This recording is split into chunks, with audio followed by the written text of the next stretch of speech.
Ahí sí. Entonces, chiquillos, el objetivo va a ser conocer los elementos de una palanca, que es la que genera el torque, y por otro lado vamos a definir qué es el torque y qué variables están involucradas. Entonces, vamos a ir entendiendo, chiquillos, que la palanca no es únicamente lo que nosotros pensamos que es una palanca. Yo creo que algunos deben tener alguna idea de qué es una palanca. A continuación, ahí en un momento más les voy a preguntar qué es lo que ustedes pueden saber o que creen que es una palanca. Así que, pero vamos a darnos cuenta de que la palanca no solamente está en ciertas situaciones, sino que está reflejada en muchos contextos y que es el movimiento que se hace cuando uno genera el efecto de palanca, por así decirlo, el que agrupa a todas en ese mismo tipo. Entonces, lo primero que vamos a hacer, Kikio, es ponernos a pensar en una situación muy clásica, muy común para nosotros, que es el abrir una puerta. Eh, Cuesta abrir una puerta. Siempre es igual de fácil abrir una puerta. Cuéntame, chiquillos. Los leo, los escucho. Sí. ¿Alguna vez han abierto puertas gigantes, estas puertas como de templo, como de grandes estructuras? ¿Ha costado igual que abrir la puerta de su casa? No, profesor, mientras más grande, más cuesta, ¿no? ¿Cierto? Y otra cosa, ¿alguien ha intentado abrir la puerta desde cerca de la bisagra?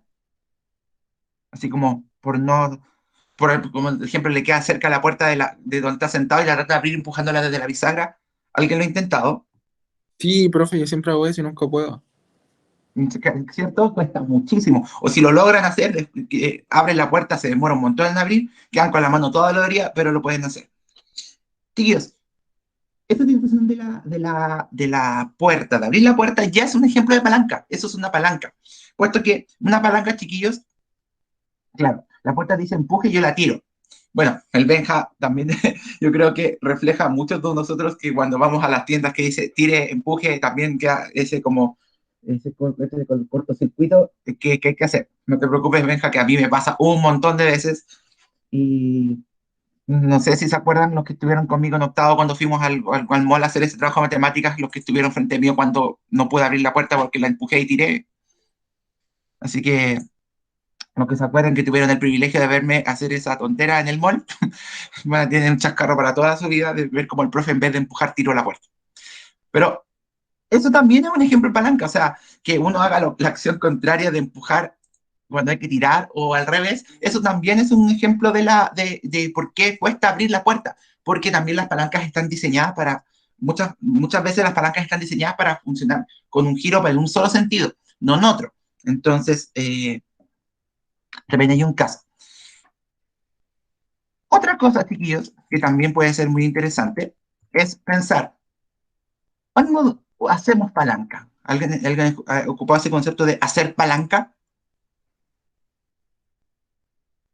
Hacer una palanca, Yo sí, ocupar, profe. Es ¿cómo? como cuando uno quiere como poner algo para sacar una tapa, como que uno tiene que poner, no sé, bueno, yo siempre que mi papá dice hay que hacer palanca con esto, es como para sacarlo, como para Claro, como moverlo. para sacarlo, como que típico que es como o cuando ocupa, por ejemplo, incluso, o por ejemplo, cuando hay un clavo mal sacado o mal puesto, dicen, hágale palanca. O por ejemplo, en esa situación de que, por ejemplo, hay que, cuando el auto se entierra del barro, dicen, háganle palanca para que salga. Se ocupan muchas situaciones. O Pero sacar la siempre, tapa de un tarro de pintura, profe. claro, hay que hacer palanca, pero se fijan que siempre cuando uno dice, cuando uno asocia el tema de hacer palanca, es como la misma acción, como que tiene que como hacer una fuerza para levantar algo, como para moverlo hacia arriba, como que va siempre en ese mismo sentido. Chiquillos, ya sea abriendo la puerta o haciendo esta palanca, uno puede, claro, subir y bajar, porque uno de repente puede hacer la palanca hacia abajo también. Chiquillos, y de hecho, hay una situación que ustedes hacen, yo creo, espero que sea todos los días, si no lo hacen todos los días, vayan al médico, que es cuando van al baño y tiran la cadena. Bueno, si tienen esas cadenas antiguas que hay que hacerla hacia abajo, no, que algunas horas que hay que apretar un botoncito, o como las que vi yo en Japón, que son esas típicas que muestran esas que son llenas de botones y que hasta cantan. Eh, pero la típica cadena de baño que uno tira, eso también es hacer palanca, porque uno está haciendo una fuerza hacia abajo y que mueve todo un sistema adentro. Pero en todas las situaciones estamos realizando palanca, que es esa acción de mover, empujar algo hacia abajo o hacia arriba, lo cual va a levantar, en el otro extremo va a mover el objeto. En cualquiera de esos casos, chiquillos, vamos a hablar de palanca por cualquier objeto que cuando se le aplica la fuerza por un extremo, en el otro extremo va a haber un efecto. Por ejemplo, cuando uno hace tomando el ejemplo de Tomás de abrir una lata de pintura, uno desde un extremo aplica una fuerza, por ejemplo, con un típico un destornillador o una llave, hace una palanca y en consecuencia en el otro lado, es decir, en este caso, la tapa se abre. Entonces siempre como que hay una transmisión del movimiento, de la fuerza a través de la palanca que hacemos, que termina siendo un efecto que nos sirve. Entonces, chiquillos, tenemos que entender conceptos básicos en las palancas. Nosotros vamos a representar hoy día las palancas de una manera, pero existen tres tipos de palancas distintas que la próxima semana las vamos a analizar, que se llaman de primera, segunda y tercera clase. Pero hoy día vamos a ver la palanca más clásica, que es la que se asemeja mucho al sub y baja, que es cuando uno hace como la subida o la baja, entonces como que hace ese como efecto de catapulta, cuando uno hace como ese efecto.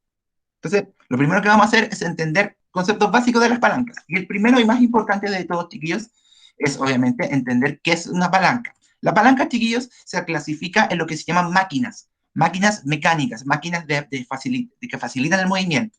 Y en este caso la palanca, chiquillos, es una palanca simple cuya acción, como bien dice, cuya función es transmitir fuerza y variar el movimiento de un cuerpo. Es decir, se hace la fuerza en un extremo de la palanca para que en el otro extremo, debido a la transmisión del movimiento, haya alguna variación. En este caso, por ejemplo, el niño si hace fuerza por un lado de este gran tronco, puede mover al elefante. ¿Por qué? Porque se va a transmitir el movimiento y eso, la fuerza, perdón, y eso va a hacer que el elefante suba en este caso.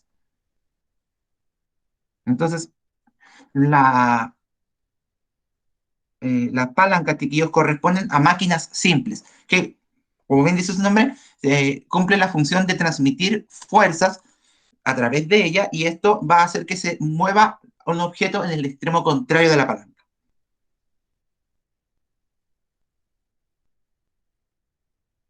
¿Se entiende un poquito ya más o menos a qué se refiere palanca y qué es una máquina simple? Una máquina simple es la que, en términos prácticos, transmite fuerzas y mueve las cosas. ¿Se va entendiendo?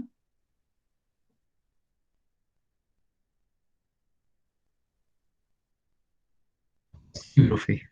¿Sí? Así que ese es el ejemplo más sencillo de una palanca, ese es un tipo de palanca, pero la próxima semana vamos a ver otros tipos de palancas y van a darse cuenta que han ocupado palancas en más cosas que incluso se imaginan. Otro concepto que debemos tener claro, chiquillos, que nuevamente ponemos al elefante ahí y a esta misma, este mismo. No te preocupes, Nico, estoy igual que tú. Por eso estoy sin cámara, porque estoy exactamente igual que tú con el tema del internet. Chiquillos, otro concepto que aparece aquí, que también vamos a ocupar el ejemplo del elefante con este niño que está tratando de levantarlo, es el concepto de cuerpo rígido. Un cuerpo rígido, chiquillos, también están los cuerpos no rígidos. Un cuerpo rígido, chiquillos, son los cuerpos que no se deforman con las fuerzas externas. Es decir, cualquier cuerpo que al aplicarle una fuerza no se deforme y solamente transmita el movimiento a través de él, se considera un cuerpo rígido. ¿Por qué es importante, chiquillo, definir esto? Porque la palanca, el cuerpo que genera la transmisión del movimiento, en este caso, en el ejemplo, la gran barra de madera o de material que sea, que está ocupando el niño para levantar al elefante, se considera cuerpo rígido. ¿Por qué? Porque no se deforma, no cambia su forma, y lo único que va a cumplir como función es que va a transmitir el movimiento y que va a permitir que el cuerpo rote, porque si nosotros imaginamos el movimiento del elefante, va a ser esto. Miren, voy a dibujar acá. Si nosotros imagináramos lo que le va a pasar al elefante cuando el niño aplique la fuerza hacia abajo, el niño va a empezar, el elefante va a hacer esto, va a ser algo así, porque si imaginan esto, esto va a tender a ser un círculo. Entonces, el cuerpo rígido, ese trozo de madera, va a transmitir el movimiento y va a hacer que el elefante rote. Obviamente no va a dar la vuelta entera, pero va a ser un pedacito de vuelta que va a servir para que se mueva. ¿Qué otra característica, chicos, tiene el cuerpo rígido? Que, aparte de que no se deforman las fuerzas, que va a ser el cuerpo que va a ser el principal motor de las palancas. Es decir, toda palanca debe estar compuesta de un cuerpo rígido, porque lo que nosotros buscamos es que al mover, al transmitir la fuerza, solo se transmite la fuerza, no se pierda, no se transforme en otro tipo de cosas, que al aplicar la fuerza por un extremo de la palanca, en el otro extremo hay un efecto debido a la transmisión del movimiento. Y lo que esperamos con esta palanca es solamente mover cosas, es cambiar su posición y desplazarlas. Por ende, la condición básica para ocupar una palanca es que quien sea esta barrita, este objeto que genere la palanca, que genere esta transmisión de movimiento, sea un cuerpo rígido. Que eso nos alivia, por así decirlo, que no se nos va a romper, que no se nos va a deformar y que va a poder transmitir el movimiento y va a ser lo único que se va a dedicar a hacer.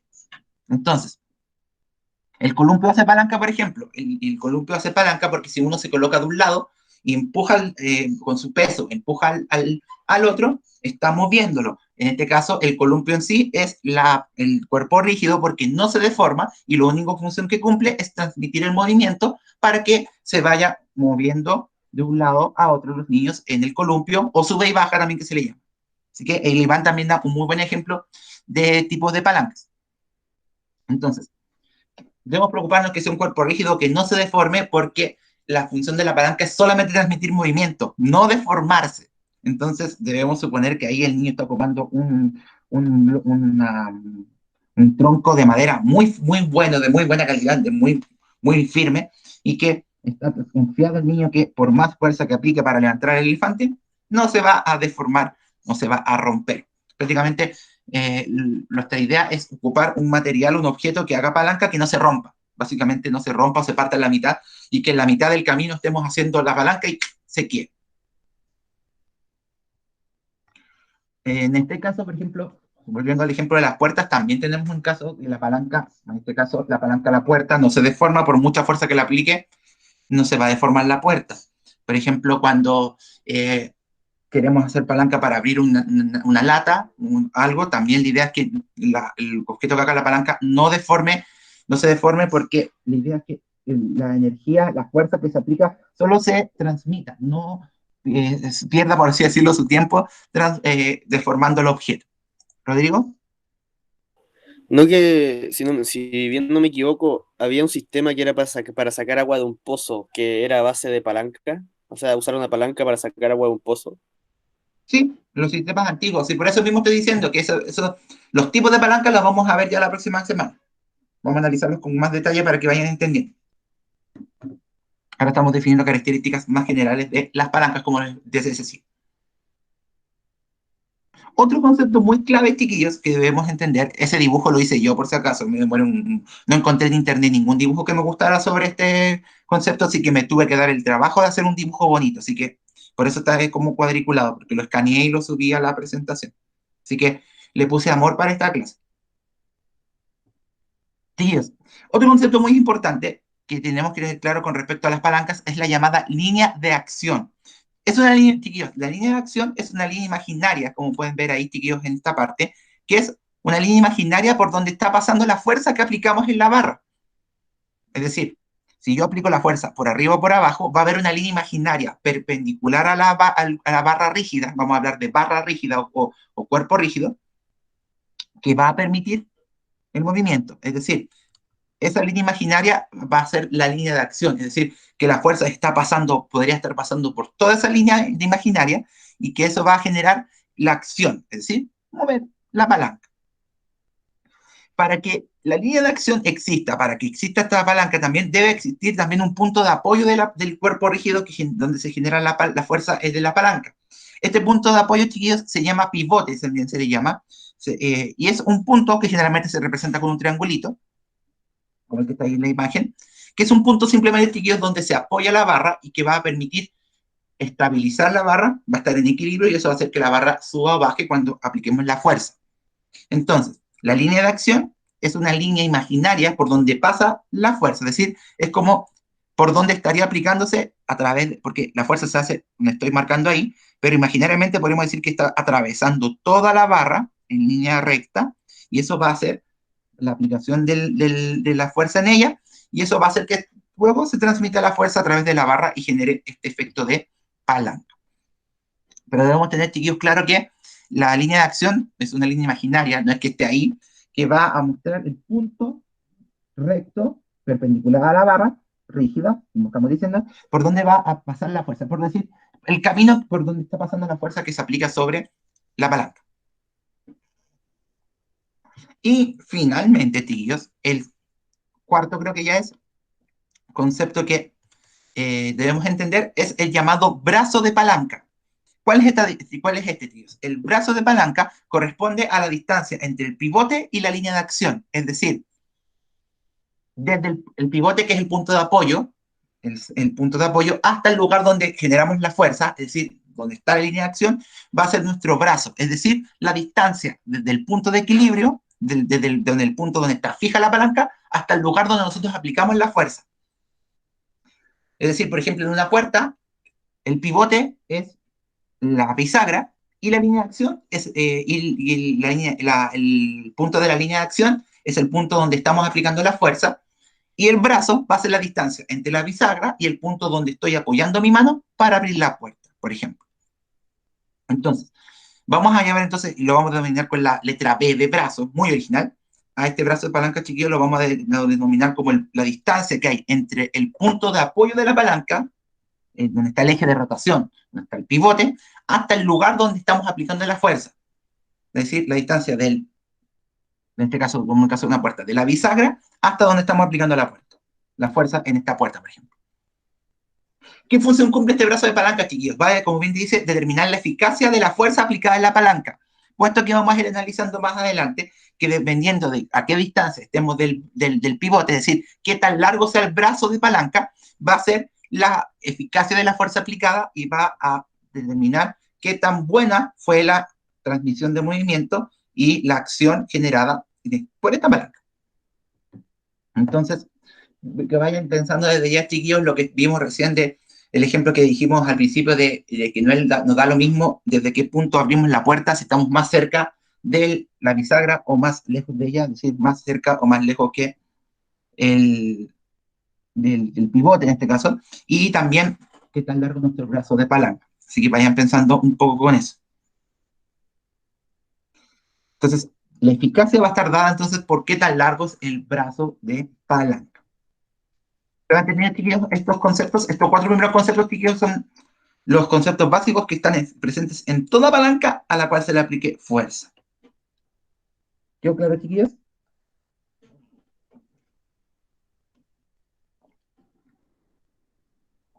Se va entendiendo como las partes de la palanca. ¿Ahí me dicen, chiquillos, por favor? Sí, profe. ¿Sí?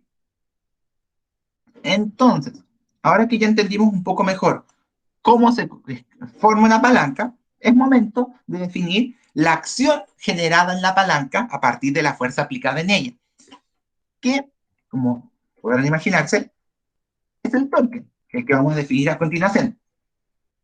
Entonces, el torque, chicos, o torca, o momento de torsión, también se le llama de muchas maneras. Yo prefiero ocupar torque porque es más corto también, y también se ocupa a veces. No es más que nada, chiquillos, la tendencia a producir un cambio en la rotación del cuerpo. Es decir, es la tendencia que al aplicar la fuerza en la palanca va a hacer que el cuerpo gire, es decir, vaya a tender rotando. Como lo vimos en el ejemplo del elefante de antes, chiquillos, de un segundo para activar la pizarrita. Si aplicamos la fuerza hacia abajo, vamos a hacer que, en el mejor de los casos, esta piedra empieza a rotar, es decir, que cambie su dirección, o sea, va a completar como un círculo. Si nosotros viéramos todo el movimiento, podríamos imaginarnos que hay un círculo completo ahí. Entonces, el torque, chiquillos, no es más que la tendencia a producir un cambio en la rotación de un cuerpo por la fuerza aplicada y el brazo que se forma. Es decir, si nosotros aplicamos una fuerza a una cierta distancia del pivote, vamos a generar un cambio en el movimiento, un cambio de rotación, vamos a desplazar el cuerpo en el otro extremo, y eso es lo que denominamos torque. Es decir, toda palanca genera torque cuando se aplica fuerza en ella. ¿De qué va a depender? De la eficacia de este torque. ¿En qué queda determinado? En cuánta fuerza apliquemos para hacer palanca, como decimos nosotros, y a qué distancia del pivote lo hacemos, es decir, cuán lejano estamos del punto de rotación, o sea, cuán largo es nuestro brazo de palanca. Entonces, el torque tibio no es más que nada una aplicación del movimiento circunferencial sobre las palancas, ya que al generar torque estamos generando un movimiento circunferencial al final de cuentas, ya que al aplicar la fuerza hacia arriba o hacia abajo, y vamos a ir viendo que tiene diferencias, vamos a hacer que el cuerpo en el otro extremo de la palanca tienda a girar, dar una rotación en círculo. No, obviamente puede que no dé una rotación completa, pero va a dar parte de ella, pero va a quedar descrita como movimiento circunferencial. Entonces, ¿qué tan eficaz sea el torque? Ya vimos que va a estar condicionado por varias cosas. Entre ellas, la más importante, creo yo, es la fuerza. Obviamente, si queremos hacer rotar un cuerpo en el otro extremo que tiene mucha masa, es lógico pensar que tenemos que aplicar una gran fuerza para que esto se pueda mover. Es decir, para poder generar este cambio en su movimiento. Como lo que pasaba con el niñito hace un rato con el tema del elefante. Y obviamente también va a influir en gran medida, incluso tanto o más que la fuerza, la eficacia del punto donde se aplicó. Es decir, qué tan efectivo fue el torque a partir del brazo de palanca que generamos. ¿Por qué? Porque entre más cerca estemos del pivote, entre más cerca estemos del centro de giro, el torque va a ser menor, es decir, la tendencia a mover el objeto que está en el otro extremo de la palanca va a ser muy poca, porque al haber poca distancia al pivote, la eficacia del torque se disminuye muchísimo. ¿Por qué? Porque la explicación del torque señala que el brazo más largo va a ser capaz de mover más masa cuando se aplica la fuerza. Si estamos más cerca, va a quedar mucha masa sin mover. Y eso va a hacer que cueste más hacerlo rotar. ¿Cómo se lo explico? Imagínense, chiquillos, vamos a pasar a la siguiente. No sé si aquí puse una... Ahí está, miren. Imagínense, chiquillos, que ahí está la fuerza. Yo al aplicar la fuerza, aquí, donde está marcada la flechita, yo voy a ser capaz de mover toda la masa que está hacia el pivote. Es decir, una fuerza aplicada aquí va a mover mucha masa. Pero si yo aplico la fuerza donde está marcándose el cursor, voy a mover muy poca masa, porque tenemos que ir apuntando hacia el pivote. Entonces, si yo me pongo acá, aplico la fuerza ahí, mi brazo es cortito, el brazo de palanca es corto, va a hacer que al aplicar la fuerza yo voy a mover muy poca masa de la barra. Es decir, no voy a ser capaz de moverla con tanta efectividad. Entonces, ¿cómo calculamos la eficacia y la cantidad de torque? Simplemente multiplicando la fuerza aplicada por el brazo de palanca que hemos generado por la distancia al eje de rotación o pivote. El torque, chiquillos, se simboliza con la letra griega tau, que es una T manuscrita. Yo evito escribirla, prefiero que ahí lo haga el computador. Ustedes saben que para esas letras soy un poquito torpe. Fuerza por el brazo de palanca medido en newton por metro. Newton de fuerza, metro por la distancia al brazo de palanca. Chiquillos, y aquí vamos a tener que analizar, que lo vamos a hacer la próxima semana, vamos a tener que analizar el sentido del movimiento, el sentido del torque. Y uno dirá, si la fuerza la hago hacia arriba o hacia abajo, ahí tenemos torque positivo o torque negativo, ¿cierto? Porque si es hacia arriba, es positiva la fuerza, si es hacia abajo, la fuerza es negativa. Pero en el caso del torque, para saber si el torque que aplicamos es positivo o negativo, no nos vamos a fijar en la fuerza, sino que en el sentido de rotación. Y eso lo vamos a analizar con más detalle la próxima semana, con todos los tipos de palancas.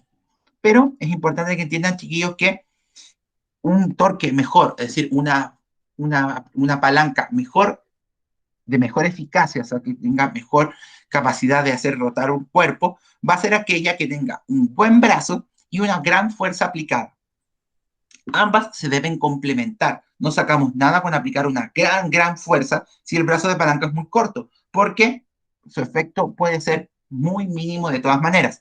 Por lo que acabo de explicar, porque entre más grande sea el brazo, vamos a ser capaces de mover más masa al hacer palanca. Si el brazo de la palanca es más corto, vamos a mover menos fuerza, lo cual nos va a implicar tener que hacer más esfuerzo para poder mover la palanca. Es decir, la eficacia de la palanca disminuye. ¿Se entendió un poquito más, chiquillos? ¿Por qué es importante el brazo de la palanca por mucha fuerza que se aplique y cómo afecta el torque? ¿Se va entendiendo un poco más? Sí, profe. Entonces, eso explica lo que el Tommy al principio explicó, que por mucho que trataba de mover la puerta cerca del eje de la bisagra, costaba mucho. ¿Por qué? Porque el Tommy podía aplicar una fuerza muy grande, pero su brazo de palanca era muy corto. Es decir, la eficacia de su palanca era mucho menor. Eso explica, y no es al azar, chiquillos, que por qué la mayoría de las manillas de las puertas están en el extremo contrario de la puerta. Porque donde se ubica la manilla de la puerta es uno de los puntos donde el brazo de palanca es el más grande. Es decir, la eficacia de la palanca va a ser muchísimo mejor. Es por eso que incluso el viento puede abrir la puerta cuando corre, o con el dedo chico podemos abrir la puerta si es que la empujamos desde el otro extremo de la bisagra, el extremo contrario donde está la bisagra. Porque la fuerza puede ser muy chica, pero el brazo de palanca, al ser tan grande, va a mejorar la efectividad de la palanca aplicada. Entonces, muy importante eso, chiquillos. No basta con aplicar una gran fuerza. Es decir, si volvemos al ejemplo del niño con el elefante, el niño puede hacer una fuerza no tan espectacular para levantar al elefante, pero si genera un brazo de palanca lo suficientemente grande, puede ser capaz de moverlo igual. Así que pensar eso, ir pensando eso. Así que ahí respondo un poco la pregunta de por qué cuesta tanto abrir una puerta desde cerca de la bisagra. Porque el brazo de palanca es el punto clave en el torque, es decir, en la tendencia a girar, a mover un cuerpo que está fijado en unos extremos en el pivote, porque es lo que determinaba la eficacia de la palanca. Bien, tíos, en la próxima clase vamos a analizar de mejor manera estas variables del torque y vamos a analizar los sentidos de movimiento del torque y también vamos a analizar los tipos de palancas. Y se van a dar cuenta, chiquillos, que hay palancas que son más, se llaman palancas de primera, segunda y tercera clase, no solamente porque sea una mejor que la otra, sino que porque, dependiendo de cómo esté hecha la palanca, va a ser la efectividad de su función, de su característica.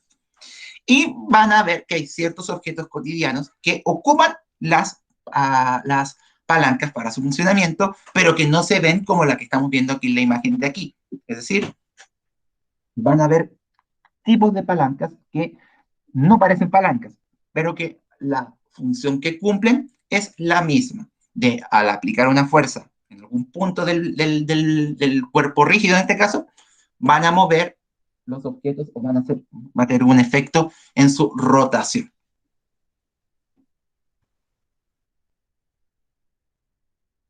Chiquillos, para cerrar la clase, al final de cuentas, ¿qué era más importante en una palanca? ¿La fuerza aplicada o el brazo?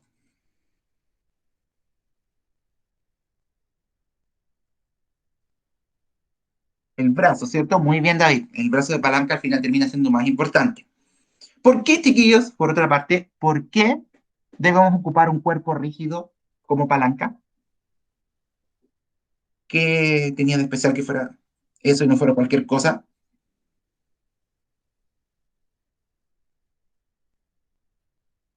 ¿Por qué deberíamos ocupar un cuerpo rígido para hacer una palanca?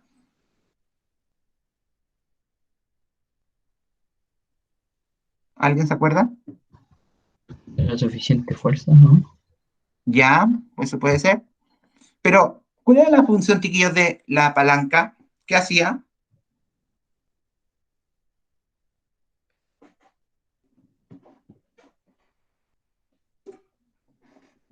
Exacto, como dice la Cata, si no se deforma. Y la función principal de la palanca no es que se nos doble la palanca, sino que transmitir la fuerza. No se olviden, chiquillos, entonces, que la función principal de la palanca es transmitir fuerza.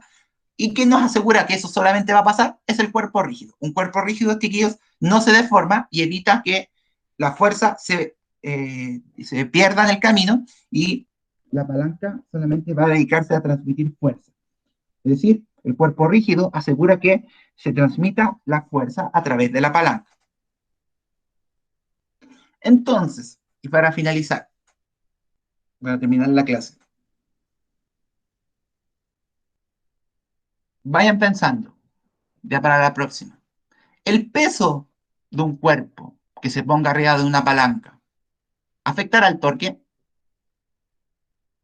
Si yo, piensen en lo que dijo el Iván del columpio. Si yo me siento en un extremo del columpio, ¿en qué va a afectar el torque que hagamos en el otro lado?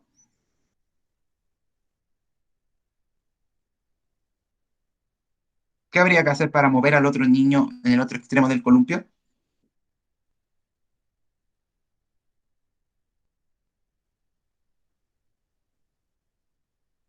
Piénsenlo. Piensen en el ejemplo, no sé, coloquemos al Iván en el extremo del columpio y a mí en el otro. Ustedes saben que con textura física el Iván y yo somos muy diferentes, así que piensen vayan pensando que cómo va a ser el torque que vamos a generar por nuestros pesos corporales en cada lado del columpio, en este caso que es un ejemplo de palanca. El torque que aplique yo va a ser el mismo que va a tener que aplicar el Iván para hacer el sub y baja. Piénsenlo, chiquillos, va a quedar como pregunta abierta para la próxima clase. Vamos a entender si es que el peso tiene alguna influencia en el torque que apliquemos para mover la palanca. Así que eso, chiquillos. Dejamos la clase hasta aquí. Nos vemos en la tarde los del lectivo. Ojalá que ya mi conexión de internet es mejor para que pueda ver también. En la tarde, chiquillos, vamos a analizar el texto que nos quedó pendiente el otro día. Si no lo leyeron, no se preocupen, lo vamos a leer en clase. Y ahí vamos a seguir con el tema en la tarde.